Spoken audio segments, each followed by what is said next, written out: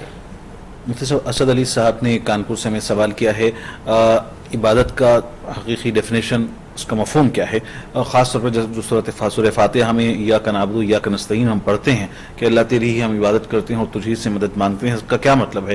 دوسری جانب جو عام طور پہ جو نعرے ہیں یا علی یا خواجہ اور دیگر، کیا اس کو بھی استعمال کیا جا سکتا ہے؟ دیکھیے عبادت کا مفہوم یہ ہے کہ انسان انتہائی درجے کا تواضع، انتہائی درجے کی انکساری، انتہائی درجے کی عاجزی کسی کے سامنے پیش کرے اس کا نام عبادت ہے. یہ عبادت اللہ کے علاوہ کسی اور کے سامنے نہ کی جائے گی. آپ نماز کو دیکھ لیجئے کہ نماز میں انتہائی درجے کی تواضع ہے اور انتہائی درجے کی عاجزی ہے اور انکساری ہے. تو عبادت کہتے ہیں در حقیقت جس میں انتہائی درجے کا تواضع تبارک و تعالیٰ کے سامنے اللہ کو راضی کرنے کے لیے پیش کیا جائے. دوسرا مسئلہ مدد کا ہے. مدد سے مراد یہاں پہ اللہ تبارک و تعالیٰ سے ایک تو مدد ہوتا ہے جو انسان ایک دوسرے سے دنیاوی اسباب کے تحت مانگتا ہے, پیسے کی مدد مانگتا ہے یا اسی طریقے سے کوئی اور چیزوں میں مدد مانگتا ہے.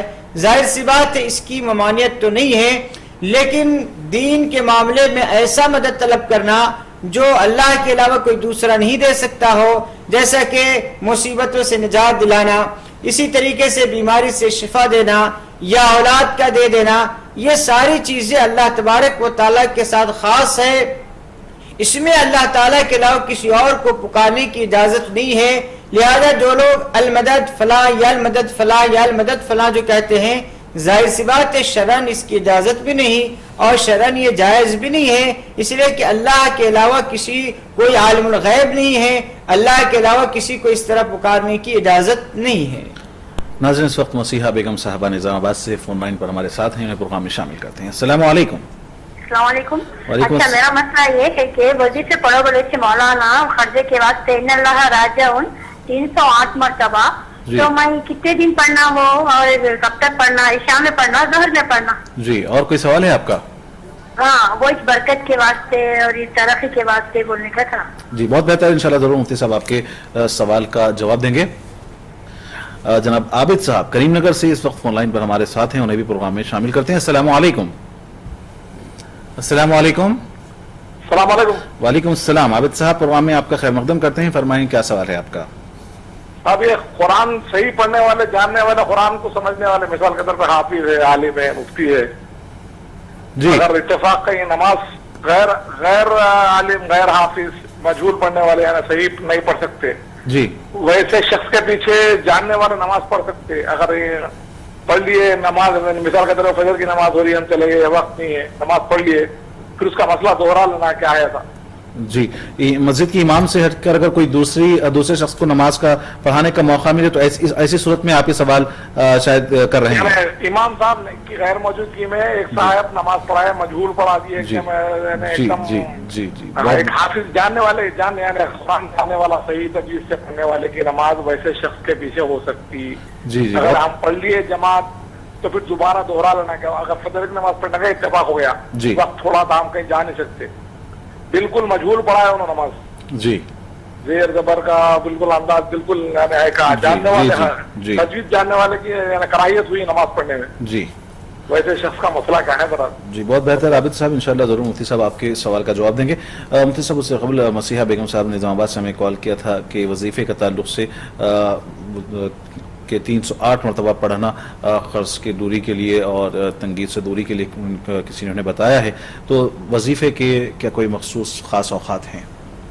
یعنی اس کو آپ حسبنا اللہ و نعم الوکیل کو 308 مرتبہ جو پڑھنے کی بات ہے, وہ بات یہ ہے کہ جب آپ کو سکون ہو, جس وقت آپ اطمینان کے ساتھ پڑھ سکتی ہوں اس وقت پڑھیے. آپ عشاء کا وقت چاہے مقرر کر لیجئے, ظہر کا وقت مقرر کر لیجئے, آپ اپنی سہولت کے لحاظ سے جو وقت آپ کے لیے مناسب ہو اس کو مقرر کر لیجئے, اور جب تک کہ آپ کو مسئلہ حل نہ ہو جائے اس وقت تک پڑھتے رہیے.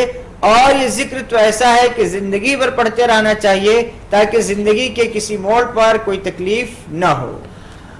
عابد صاحب نے کریم نگر سے میں سوال کیا ہے نماز کے تعلق سے, آپ نے سنا تفصیلی سوال انہوں نے کیا کہ اگر کسی ایسے امام کے پیچھے میں نماز پڑھنے کا اتفاق ہو جس کی قراءت درست نہ ہو, مجہول وہ پڑھتا ہو اور وقت نماز کا کم ہو, اس لیے ہم اس نماز میں شامل ہو چکے ہوں اور ہمارا دل مطمئن نہ ہو کہ اس نے جو نماز پڑھائی ہو وہ اللہ کے ہاں عند اللہ مقبول ہوگی, تو کیا اس صورت میں نماز کو ہم دہرائیں؟ اگر امام صاحب نے نماز تو پڑھائی چاہے وہ مجہول پڑھے ہوں, لیکن حرف کو انہوں نے ادا کیا ہو اور قرآن کو صحیح طور سے پڑھا ہو, صحیح طور کا مطلب یہ ہے کہ یعنی جیسا پڑھنا چاہیے تجوید کی رعایت تو نہیں کیا لیکن اس کو صحیح انداز سے پڑھا, مثلا الحمد کا الحمد ہی پڑھا, ایسا نہیں ہو کہ کچھ اور پڑھ دیا. تو ایسا آدمی جس کو قرآن پڑھنے آتا ہو، یہ الگ بات ہے کہ تجوید کی رعایت کیے بغیر اس نے پڑھا ہو تو بھی نماز درست ہو جائے گی، لیکن بالکل پڑھنے ہی نہیں آتا ہے یا قرآن کو بالکل غلط پڑھتا ہے تو ایسی صورت میں رحمۃ اللہ وبرکاتہ۔ محترم آپ اپنا نام بتائیں، کہاں سے ہمیں کال کر رہے ہیں؟ جی میرا نام سلیم خان ہے، میں ٹونک راجستھان سے کال کر رہا ہوں۔ جی سلیم صاحب، پروگرام خیر مقدم ہے، فرمائیے کیا سوال ہے آپ کا؟ جی میرے دو سوال ہیں۔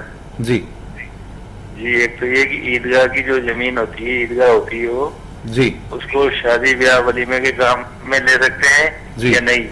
جی اور دوسرا یہ کہ جے ہند بولنا چاہیے نہیں بولنا چاہیے، جیسے ہم سرکاری نوکری کرتے ہیں جی تو اس میں جے ہند بول سکتے ہیں یا نہیں؟ جی بہت بہتر، ضرور انشاءاللہ ہم آپ کے سوال کو پروگرام میں شامل کریں گے، مفتی صاحب آپ کے سوال کا جواب دیں گے۔ مفتی صاحب، راجستھان سے سلیم صاحب نے ابھی کال کیا ہے، ان کا سوال یہ ہے کہ عیدگاہ کی زمین جو ظاہر ہے کہ 2 عیدین کی نماز کے بعد خالی ہی رہتی ہے، تو کیا اسے کسی دوسرے مقصد میں، ایک تو اجتماعات ہے، جلسے وغیرہ ہوئے، اس کے علاوہ کیا اسے ذاتی اغراض و مقاصد کے لیے، شادی بیاہ کی تقاریب کے لیے استعمال کیا جا سکتا ہے؟ ایک اور مسئلہ میں اس میں جوڑنا چاہوں گا کہ عام طور پر عیدگاہ کو باقی دنوں میں کھیل کا میدان بھی بنا لیا جاتا ہے، تو کیا اس میں کھیل کی بھی اجازت ہے؟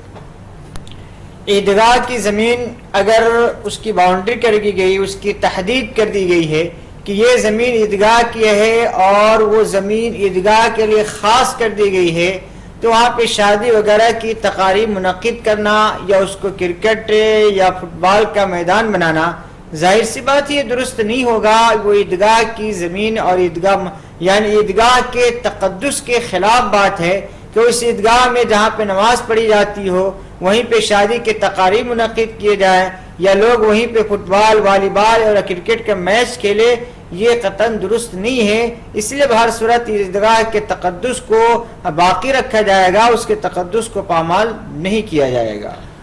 دوسرا سوال میرا یہ تھا کہ کیا جے ہند جو ایک ورڈ ہے، کیا ہم اسے استعمال کر سکتے ہیں؟ اس لیے دیکھیے، جے ہند بولنے میں بظاہر کوئی شرک یا کوئی ایسی بات نہیں ہے جو اسلام کے لحاظ سے یا اسلامی تعلیمات کے لحاظ سے یعنی اس کو ناجائز و حرام قرار نہیں دیا جا سکتا ہے۔ ناظرین، اس وقت فون لائن پر ہمارے ساتھ ایک کالر موجود ہیں، انہیں پروگرام میں شامل کرتے ہیں۔ السلام علیکم۔ وعلیکم السلام۔ آپ اپنا نام بتائیں، کہاں سے ہمیں کال کر رہے ہیں؟ ہم بات کر رہے ہیں کلکتہ سے انصار حسین۔ جی انصار حسین صاحب کلکتہ سے، پروگرام میں آپ کا خیر مقدم ہے، فرمائیے کیا سوال ہے آپ کا؟ بول رہے ہیں جو ہمارے ایک مسجد ہے، جی یہ مسجد میں فجر اور عصر میں جی میں فجر کے نماز کے بعد اور عصر کے نماز کے بعد امام صاحب میں جہاں پر میں نے نماز امام سب پڑھاتے ہیں جی وہیں پر مسافہ کرتے ہیں، جی ٹھیک ہے؟ جی اور مسافہ کرنے کے بعد یہ کہاں تک درست ہے جو فجر اور عصر میں مسافہ کرتے ہیں؟ جی اور جمعہ کے روز جی جب ہم جمعہ ادا کر لیے، سنت نفل پڑھ لیے، جی پڑھنے کے بعد تو پھر امام صاحب یا نبی صلی ملائکہ پڑھتے ہیں، جی یہ کہاں تک درست ہے؟ جی بہت بہتر، ضرور انشاءاللہ ہم آپ کے سوال کو پروگرام میں شامل کریں گے، مفتی صاحب اس کا جواب دیں گے۔ ایک اور کالر اس وقت آن لائن پر محمد صاحب، یہ بھی کولکتہ سے ہمیں کال کر رہے ہیں، ان کے پروگرام میں شامل کرتے ہیں۔ السلام علیکم۔ وعلیکم السلام۔ پروگرام میں آپ کا خیر مقدم ہے، فرمائیے کیا سوال ہے آپ کا؟ سوال یہ ہے کہ اللہ نے قرآن شریف میں فرمایا آپ کچھ بلند آواز میں اپنی آواز کو کچھ بڑھا کر اگر آپ بات کریں۔ ٹھیک ہے، اللہ تعالیٰ نے قرآن شریف میں فرمایا ہے جی نیک بندوں کو میں حور دوں گا، جی نیک عورت کو کیا ملے گا؟ جی بہت بہتر سوال، ساری خواتین کی طرف سے آپ نے نمائندگی کی ہے، بہت جی۔ اور کوئی اور سوال ہے آپ کا؟ نہیں، اور سوال نہیں ہے۔ جی بہت بہتر، انشاءاللہ ہم آپ کے بھی سوال کا پروگرام میں شامل کریں گے۔ بہت بہت شکریہ ہمارے ساتھ جڑنے، پروگرام میں شامل ہونے کا۔ سلیم صاحب راجستھان، شاید ان کا جواب ہم نے دے دیا۔ انصار حسین صاحب نے، انہوں نے بھی کولکتہ سے ہمیں سوال کیا ہے کہ جس مسجد میں وہ نماز پڑھتے ہیں تو وہاں پر فجر اور عصر کے بعد امام صاحب مقتدیوں سے، مسجد کے مصلیوں سے مصافحہ کرتے ہیں، یہ کہاں تک درست ہے؟ خاص طور پہ فجر اور عصر کے بعد کیا ایسا کرنا، مصافحہ لوگوں سے کرنا، ملاقات کرنا درست ہے، بہتر ہے؟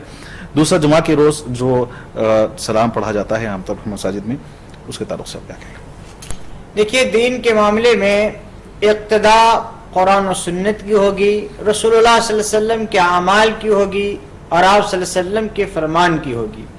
رسول اللہ صلی اللہ علیہ وسلم نے 10 سال تک کے مدینے میں نماز پڑھائی ہے، لیکن باضابطہ کسی نماز کے بعد آپ مصلی پر بیٹھ کر یعنی مصافحہ کے لیے بیٹھے ہوں، ایسی کوئی روایت کسی کتاب میں موجود نہیں ہے۔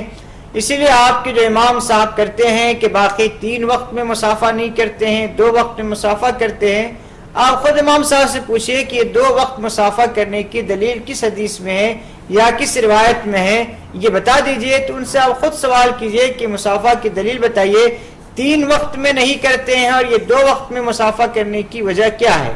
رہا مسافہ کرنے کا، اگر امام صاحب باہر نکل رہے ہیں، کوئی یہیں مسافہ کر لیا تو اس کی کوئی ممانعت نہیں ہے، لیکن باضابطہ مصلی پر مصافحہ کے لیے ہی بیٹھنا ظاہر سی بات ہے یہ قرآن و سنت سے ثابت نہیں ہے۔ رہا دوسرا سوال، تو دیکھیے رسول اللہ صلی اللہ علیہ وسلم نے 10 سال تک مدینے میں جمعہ کی نماز پڑھائی ہے اور صحابہ کرام نے پڑھی ہے، نہ کسی صحابی کو یہ حاشیہ خیال میں آیا کہ ہم درود و سلام پڑھیں گے، اور نہ رسول اللہ صلی اللہ علیہ وسلم نے حکم دیا۔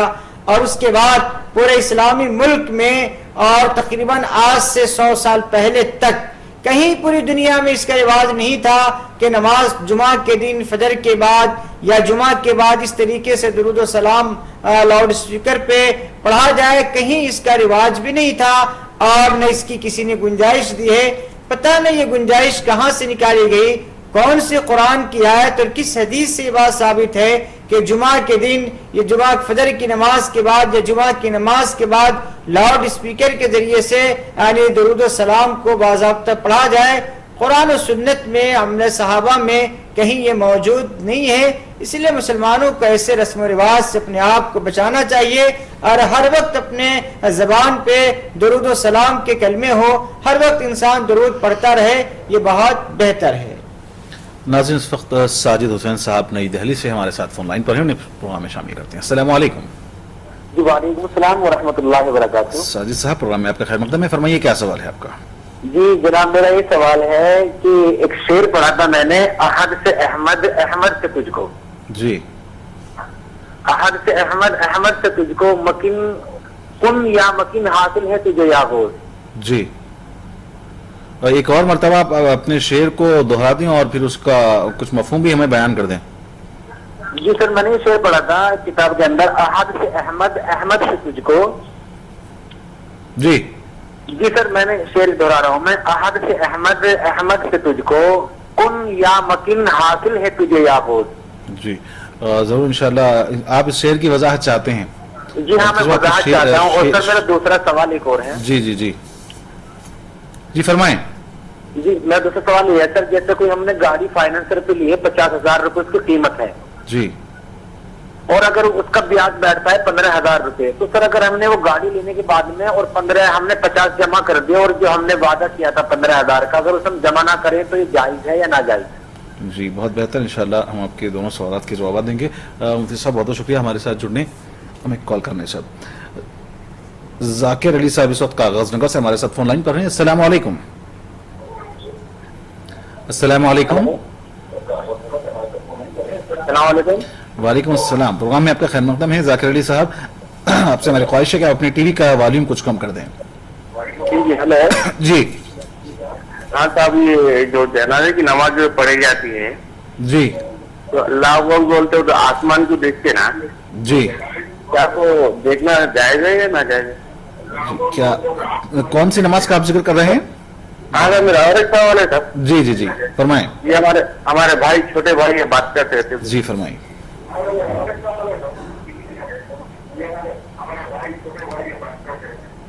جی محترم،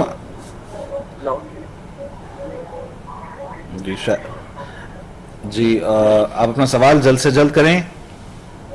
ہاں صاحب سہیل بھائی ہمارے بات کریے۔ جی جی جی محترم، جی شاید یہ کال ڈراپ ہو رہی ہے یا پھر ان کی آواز ہم تک نہیں پہنچ رہی ہے۔ اس سے قبل ہم محمد صاحب جنہوں نے کلکتہ سے ہمیں سوال کیا تھا، اس سوال کو لے کر آگے بڑھتے ہیں۔ مفتی صاحب محمد صاحب نے کلکتہ سے ہمیں سوال کیا تھا کہ اللہ تعالیٰ نے قرآن مجید میں مردوں کے لیے تو حوروں کا ذکر کیا ہے، تو خواتین کے لیے کس طریقے کا انعام جنت میں رکھا گیا ہے؟ دیکھیے مرد کی خواہش ہوتی ہے کہ اس کو اچھی بیوی ملے، تو عورت کی بھی یہ خواہش ہوتی ہے کہ اس کو اچھا شوہر ملے، تو مردوں کو اللہ تعالیٰ جنت میں بہترین بیویاں فراہم کرے گا، تو عورتوں کو بہترین حسین و جمیل خوبصورت شوہر فراہم کرے گا۔ تو مرد کو حوریں ملیں گی. حوریں کیا ہیں؟ یہ خوبصورت انتہائی فرمانبردار وفادار بیویاں ہیں. تو اسی طرح بیوی عورتوں کو اللہ تعالیٰ جنت میں ان کے من مطابق، ان کی خواہش کے مطابق ویسے شوہر فراہم کرے گا. ساجد حسین صاحب نے نیو دہلی سے سوال کیا ہے، اس وقت ان کا شعر کو اگر بغور سنا ہو تو اس کا کیا مطلب ہے، کیا ترجمہ ہے، آپ اس کو بیان کریں. دیکھیے جو بھی شعر ہے وہ انتہائی غلط ہے. یعنی اس میں یہ کہا گیا ہے کہ غوث پاک یعنی پیران پیر کو گویا کہ خدائی کا مقام دیا گیا ہے کہ غوث پاک آپ کو کن فیکن جو چاہے آپ کر سکتے ہیں، یا آپ کو اختیار حاصل ہے. ظاہر سی بات یہ اختیار صرف رب العالمین کو ہے، وہی کن فیکن کا مالک ہے، اور انسانوں میں سے کوئی یہاں تک کہ محمد رسول اللہ صلی اللہ علیہ وسلم کو بھی وہ مقام حاصل نہیں تھا. یہ الگ بات ہے کہ اللہ تعالیٰ نے ساری انسانیت میں سب سے بڑا مقام رسول اللہ صلی اللہ علیہ وسلم کو دیا تھا، لیکن اس کے باوجود جو شعر ہے وہ شعر انتہائی غلط ہے، اس میں غلط ترجمانی کی گئی ہے. لہذا وہ ایسے اشعار کو پڑھنا بھی نہیں چاہیے اور نہ اس طریقے سے ایسے اشعار پر عقیدہ رکھنا چاہیے. ناظرین اس وقت ذاکر حسین صاحب ورنگل سے ہمارے ساتھ فون لائن پر ہیں، انہیں پروگرام میں شامل کرتے ہیں. السلام علیکم. وعلیکم السلام. خیریت؟ جی الحمدللہ، پروگرام میں آپ کا خیر مقدم ہے. فرمائیے کیا سوال ہے آپ کا؟ ابھی نماز جنازہ کے تعلق سے ذکر ہوا جی، تو اس کے بعد مطلب دعا کرنے کا ہے. بعض جگہ دعا کرتے ہیں، بعض جگہ نہیں کرتے. نماز جنازہ کو دعا کرنا چاہیے یا نہیں؟ جی نماز جنازہ اس سے پہلے سوال ذکر کر رہے تھے صحابہ کے زمانے میں مطلب اس طرح نہیں تھا. سرکار کے زمانے میں درود السلام جمعہ کے دن پڑھتے تھے، تو اس وقت تو مائک تھا ہی نہیں کہ درود السلام نہیں پڑھتے تھے مائک میں.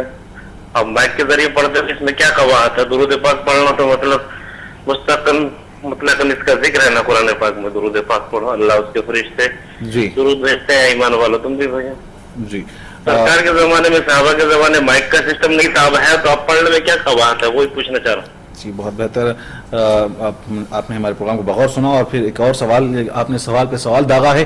ضرور انشاءاللہ آپ کے اس سوال کا بھی جواب دیا جائے گا. رحمان صاحب بیجاپور سے، عبد الرحمان صاحب ہمارے ساتھ فون لائن پر ہیں. السلام علیکم. ہلو السلام علیکم.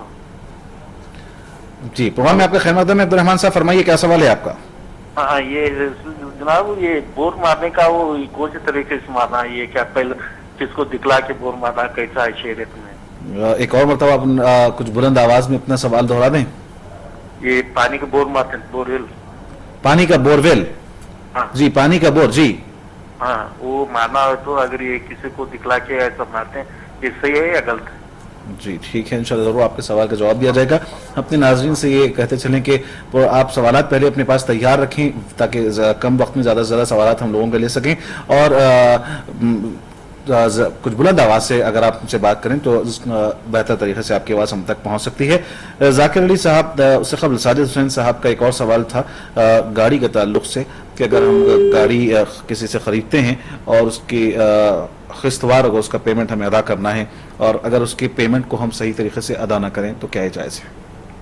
دیکھیے جو رقم مقرر کی گئی ہے وہ رقم تو دینا ضروری ہے. مثلا 50,000 کی گاڑی ہے لیکن 50,000 آپ نے رقم ادا کر دیا، سود کی رقم آپ نے ادا نہیں کی ہے تو سود کی رقم دینا چونکہ آپ پر لازم نہیں ہے، اسی لیے اصل رقم تو بہر صورت آپ کو دینا لازم و ضروری ہے، اس کو آپ نہیں روک سکتے ہیں. البتہ اگر سود کی رقم روک لے نہ دے تو اس کی آپ کو گنجائش ہوگی.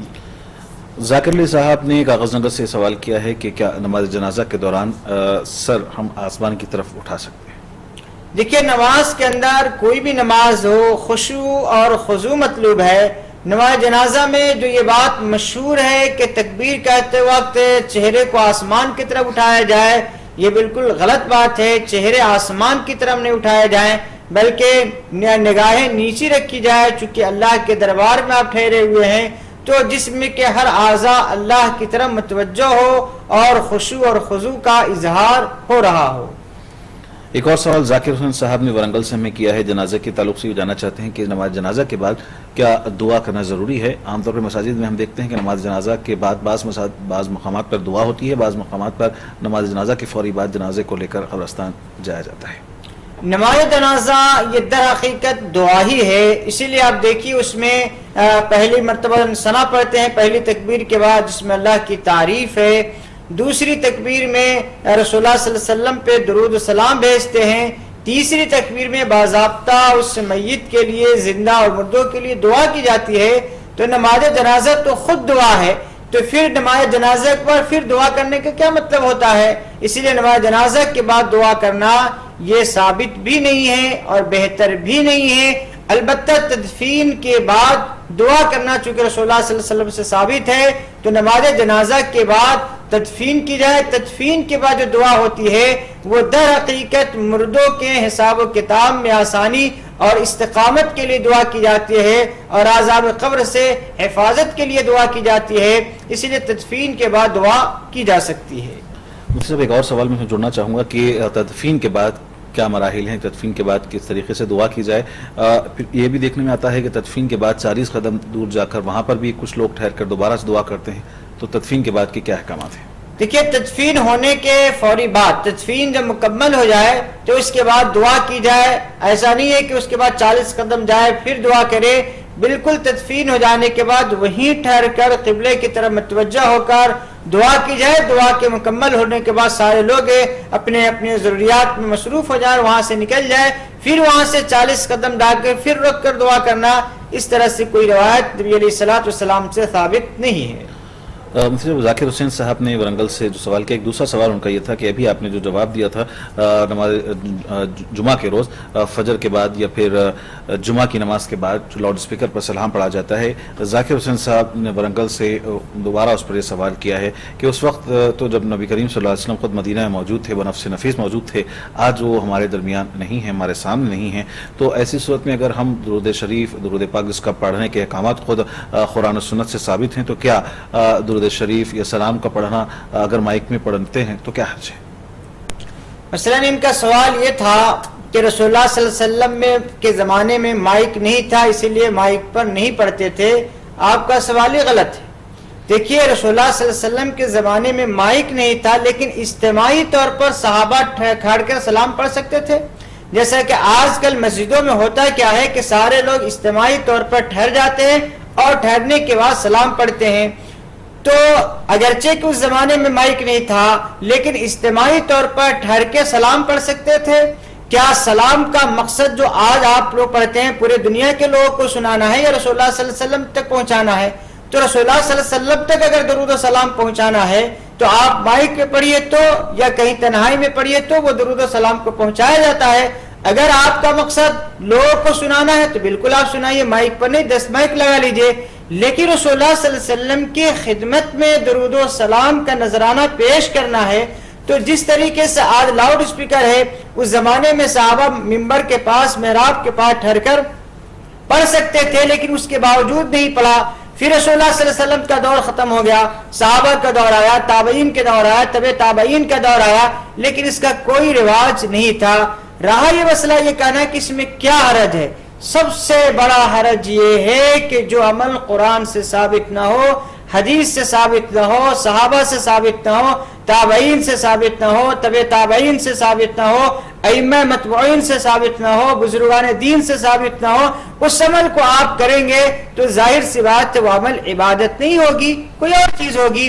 تو جو چیز ثابت نہیں ہے چاہے وہ کتنا ہی خوبصورت کیوں نہ ہو، اس کو نہیں کیا جائے گا۔ مثلا درود پڑھنا بہت ثواب کا کام ہے، آپ سورہ فاتحہ کی جگہ پہ درود شریف پڑھ لیں اور کہیں گے کیا حرج ہے کہ آپ نے درود پڑھ دیا، تو کوئی مفتی یہی کہے گا کہ آپ کی نماز جائز نہیں ہوئی۔ کیوں؟ اس لیے کہ رسول اللہ صلی اللہ علیہ وسلم سے اس جگہ پہ درود کا پڑھنا ثابت نہیں ہے۔ تو جو جگہ جو چیز جہاں ثابت ہوگی وہیں پڑھا جائے گا، اس سے ہٹ کر کوئی چیز پڑھیں گے تو وہ چیز عبادت نہیں ہوگی۔ ناظرین اس وقت محمد ریاض صاحب کانپور سے ہمارے ساتھ فون لائن پر ہیں۔ السلام علیکم۔ وعلیکم السلام۔ جی ریاض صاحب، پروگرام میں آپ کا خیر مقدم ہے، فرمائیں کیا سوال ہے آپ کا؟ ہمارا سوال یہ ہے کہ جیسے کہ لوگ کہتے ہیں کہ گھر میں مطلب جو ہے کوئی بزرگ آتے ہیں اور ہارا چڑھائیے، جی تو اس بارے میں ہم تھوڑا تفصیل سے معلوم کرنا ہے۔ لوگ کہتے ہیں کہ گھر میں نہیں کہ فلاں بزرگ آتے ہیں تو یہاں ہار چڑھاؤ، ان کا جو ہے عکس آتا ہے، مٹھائی چڑھائیے، تو اس بارے میں تھوڑا تفصیلی میں بتا دیجیے۔ جی ضرور، انشاءاللہ آپ کے سوال کا جواب دیا جائے گا۔ مطلب ابھی محمد ریاض صاحب کا آپ نے سوال سنا، اگر آپ نے سوال سنا ہے تو اس کا جواب میں چاہوں گا. دیکھیے بزرگ کے آنے کا کیا مطلب، ایک تو یہ ہے کہ کوئی زندہ آدمی ہے، اللہ کا ولی ہے، نیک اور متقی پرہیزگار ہے، وہ آپ کے گھر آئیں تو آپ ان کی دعوت کے لیے، ان کی ضیافت کے لیے کچھ کرنا چاہتے ہیں تو بالکل کر سکتے ہیں. لیکن اس کا یہ مطلب ہو کہ کوئی اللہ کا نیک بندہ ہو جو انتقال کر چکا ہو اور آپ کو اسے عقیدت ہے، خاص دنوں میں وہ آپ کو گھر تشریف لا رہے ہوں اور یہ عقیدہ رکھنا کہ فلاں بزرگ صاحب فلاں دن گھر میں آئیں گے، لہذا ان کے لیے یہ کھانے رکھو اور یہ کھانے رکھو، ظاہر سی بات ہے بالکل یہ غلط عقیدہ ہے، یہ باطل نظریہ ہے. انتقال کے بعد کوئی بزرگ کسی کے گھر نہیں آتے ہیں کسی کے کھانا کھانے کے لیے، لہذا یہ سمجھنا کہ فلاں بزرگ صاحب آج گھر تشریف لانے والے ہیں لہذا ان کے لیے یہ کھانے کا انتظام کرو، یہ کھانے کا انتظام کرو اور پھر تھوڑی دیر کے بعد خود ہی کھا لینا، ظاہر سی بات ہے یہ رسم و رواج ہے. مسلمانوں کو ایسی چیزوں سے اپنے آپ کو بچانا چاہیے. ناظرین اس وقت مریم صاحبہ حیدرآباد سے ہمارے ساتھ فون لائن پر ہیں، انہیں پروگرام میں شامل کرتے ہیں. السلام علیکم. السلام علیکم. وعلیکم السلام. پروگرام میں آپ کے خیر مقدم ہے، فرمائیں کیا سوال ہے آپ کا؟ ہمارا سوال ہے کہ یہ جو 12 وفات کے جھنڈے میں کر رہی ہے کیا کرنا صحیح ہے؟ جی یہ تو ایسا نہیں تھا، ابھی تو یہ سلسلہ ختم ہو گیا ہے غالباً، ہو گیا لیکن سب کو معلوم ہو جاتی بات یہ. جی آئندہ سال کے لیے ابھی سے تیاری آپ نے بہت بہتر، انشاءاللہ ضرور مفتی صاحب آپ کے سوال کا جواب دیں گے. بہت بہت شکریہ ہمارے ساتھ جڑنے، ہمیں کال کرنے کا. مفتی صاحب اس سے قبل ایک سوال آیا تھا عبدالرحمان صاحب کا بیجاپور کرناٹک سے، پانی کے بور کے تعلق سے انہوں نے سوال کیا تھا کہ پانی کا بور اگر بورویل ہمیں ڈالنی ہو تو اس کے لیے کیا احکامات ہیں، کیونکہ عام طور پہ یہ بھی کہا جاتا ہے کہ کچھ لوگوں کو بلایا جاتا ہے، بتایا جاتا ہے کہ اس مقام پر کیا پانی ہے یا نہیں ہے، تو کیا اس طریقے سے بھی کیا جا سکتا ہے؟ دیکھیے ظاہر سی بات ہے اگر پانی کے سلسلے میں جو اس کے ماہرین ہیں اور جو ماہر ارضیات ہے، زمین کے جو ماہرین ہیں، جس کے ذریعے سے معلوم کیا جا سکتا ہو، علم کے ذریعے سے یہاں پانی ہے یا پانی نہیں ہے، اور آج کل آلات ایسے موجود ہیں کہ جس کے ذریعے سے پہچانا جا سکے کہ یہاں پانی ہے یا نہیں ہے اور پانی کتنی گہرائی پر ہے اور کتنے فٹ تک پانی آ سکتا ہے، تو یہ ساری چیزوں میں ایسے ماہرین سے مدد لی جا سکتی ہے، اس میں کوئی حرج نہیں ہے. ناظرین اس وقت ایک کالر ہمارے ساتھ ہیں، انہیں پروگرام میں شامل کرتے ہیں. السلام علیکم. وعلیکم السلام. جی محترم اپنا نام بتائیں، کہاں سے کال کر رہے ہیں؟ میرا نام محمد تمیم اور میں گلبرگہ سے بات کر رہا ہوں. فرمائیے کیا سوال ہے آپ کا؟ تو یہ سامنے رکھ کر فاتحہ دلا سکتے یا نہیں؟ جی سامنے کوئی چیز رکھ کر کیا فاتحہ دی جا سکتی ہے یا نہیں؟ کھانا پکے ہوا کھانا رکھ کے فاتحہ دلا سکتے یا نہیں؟ جی بہت بہتر، ضرور انشاءاللہ آپ کے سوال کا جواب دیا جائے گا. بہت بہت شکریہ ہمارے ساتھ جڑنے، ہمیں کال کرنے کا. ایک اور کانپور سے اس وقت ایک صاحب عامر صاحب ہمارے ساتھ فون لائن پر ہیں. السلام علیکم. السلام علیکم. السلام. عامر صاحب پروگرام میں آپ کا خیر مقدم ہے، فرمائیے کیا سوال ہے آپ کا؟ جی مولانا صاحب مجھے یہ کہنا تھا جو مولانا صاحب نے بھی کہا ہے کہ یہ بات ثابت رہی سلام پڑھنے کی، تو میں یہ بتانا چاہتا ہوں کا وصال ہوا تھا تو صحابہ کرام جو تھے قریب 3 روز سلگ، جب آپ کی تفسیر 3 یا 4 دن کے بعد ہوئی تھی اس بات کی، تو صحابہ کرام کی جماعت روز آتی رہی 4 دن سلگ اور آپ سے سلام پڑھتی رہی اور تعریفیں کرتی رہی. تو یہ سلامی تو ہوا اکٹھا جمع ہو کے آپ سے سلام پڑھنا، آپ کی تعریفیں کرنا، تو آپ یہ کہہ رہے ہیں کہ ثابت نہیں، آپ کیسی بات کر رہے ہیں؟ آپ کیا 24 نمبر یا وہابی حضرات سے تعلق رکھتے ہیں کیا؟ جی ضرور انشاءاللہ ہم آپ کے بھی سوال کو پروگرام میں شامل کریں گے. اور کلام یزید کے بارے میں بھی بڑی کنجوسی سے کام لیا آپ نے. آپ قادیانی کو تو کہتے ہیں گے کہ مطلب بالکل تعلق نہ رکھیے، کافر سے بدتر ہے، اور جس نے رسول کی یار کو قتل کیا اس پہ آپ کو شک نہیں کہ ہاں قاتل تھا یہ، تب بھی آپ کہہ رہے ہیں کہ اس کو آپ ملعون نہ کہیے. کیسا آپ کا ایمان ہے بھائی؟ بہت کمزور ایمان سے آپ لگ رہے ہیں. جی ضرور انشاءاللہ ہم دونوں سوالات کو آپ کے شامل کریں گے، لیکن چونکہ آج پروگرام کا وقت قریب ختم ہو چکا ہے، انشاءاللہ ضرور ہم آنے والے آئندہ کے جو پروگرام جب بھی ہمارا ہوگا اس میں ضرور ہم آپ کے دونوں سوالات کو پروگرام میں شامل کریں گے اور اس کا انشاءاللہ تفصیلی جواب دینے کی ہم کوشش کریں گے. مفتی صاحب اس سے قبل مریم صاحبہ نے حیدرآباد سے سوال کیا تھا 12 وفات کے تعلق سے کہ جس طریقے کی خرافات گزشتہ میں بعض مقامات پہ دیکھنے میں آئی ہیں، تو کیا اس کے تعلق سے اگر آپ کچھ اظہار خیال کرتے چلیں؟ دیکھیے رسول اللہ صلی اللہ علیہ وسلم سے محبت کرنا اور رسول اللہ صلی اللہ علیہ وسلم کی ولادت کے حالات کو جاننا اور سننا اور آپ کی سیرت کو معلوم کرنا، اس پر عمل کرنا ہر مسلمان کے لیے ضروری ہے اور بہت بہتر بات ہے. لیکن رسول اللہ صلی اللہ علیہ وسلم کے نام پر یا آپ کی ولادت اور سیرت اور سنت کے نام پر کوئی ایسی حرکت کرنا جو قرآن و سنت کے خلاف ہو، یہ قطعاً مسلمان کے لیے مناسب نہیں ہے۔ محمد تمیم صاحب نے ہمیں سوال کیا تھا، سوال ان کا یہ تھا کہ کیا کھانے کی چیز سامنے رکھ کر فاتحہ دی جا سکتی ہے؟ دیکھیں، اس طریقے سے کھانے کی چیز سامنے رکھ کر فاتحہ دینے کا ثبوت قرآن و سنت سے موجود نہیں ہے، اور نہ صحابہ کرام میں اس کا کوئی عمل پایا جاتا تھا، اسی لیے مسلمانوں کو ایسے اعمال سے اپنے آپ کو بچانا چاہیے۔ مفتی صاحب، کانپور سے عامر صاحب نے جو سوال کیا تھا کہ نبی کریم صلی اللہ علیہ وسلم کے فعل کے بعد تدفین سے قبل صحابہ کرام کی جماعت آتی رہی اور 3 دن تک سلام پیش کیا جاتا رہا، اور دوسرا سوال غالباً کل کے پروگرام کے تعلق سے ان کا تھا کہ یزید کے تعلق سے کہ ایک صاحب نے ہم سے سوال کیا تھا کہ کیا انہیں رحمۃ اللہ علیہ کہا جا سکتا ہے یا نہیں کہا جا سکتا ہے۔ اب چونکہ وقت کم ہے اور میں سمجھتا ہوں کہ اس بالکل 1 یا 2 منٹ باقی رہ چکے ہیں، تو اس میں ہم اس کا جواب شاید نہیں دے پائیں گے۔ ایک اور مرتبہ آخری میں ہم آپ سے خواہش کریں گے کہ خاص طور پر جیسے کہ ہمارے پروگرام کے آغاز سے سوال آئے تھے کہ معاشرتی تعلقات کیسے ہوں، تو میں ایک مختصر سے الفاظ میں ہم آپ سے یہ چاہیں گے کہ گھر میں مسلمان کیسا ہو، اس تعلق سے آپ۔ دیکھیے، پہلی بات تو یہ ہے، میں جیسے کبھی عرض کیا کہ ہر آدمی دوسرے کا حق ادا کرنے والا بنے اور دوسرے کے حقوق کو معلوم کرے اور دوسروں کا حق ادا کرنے والا بنے۔ جب وہ دوسرے کے حقوق ادا کرنے والا بن جائے گا تو یہ سارے مشکلات اور یہ سارے مسائل ختم ہو سکتے ہیں، اور جب بھی گھر میں داخل ہو بسم اللہ پڑھ کے اور سلام کر کے گھر داخل ہو، اس کی وجہ سے بھی بہت سارے معاشرتی مسائل حل ہو جاتے ہیں۔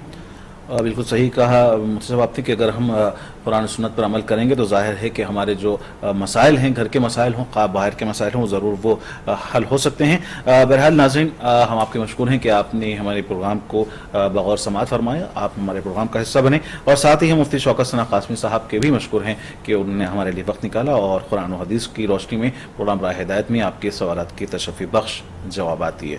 ناظرین، پروگرام راہ ہدایت کا آج یہیں اختتام ہوتا ہے۔ مجھے آپ کے میزبان محمد حسام الدین کو پوری منصف ٹیم کے ساتھ اجازت دیں اور دیکھتے رہیں منصف ٹی وی۔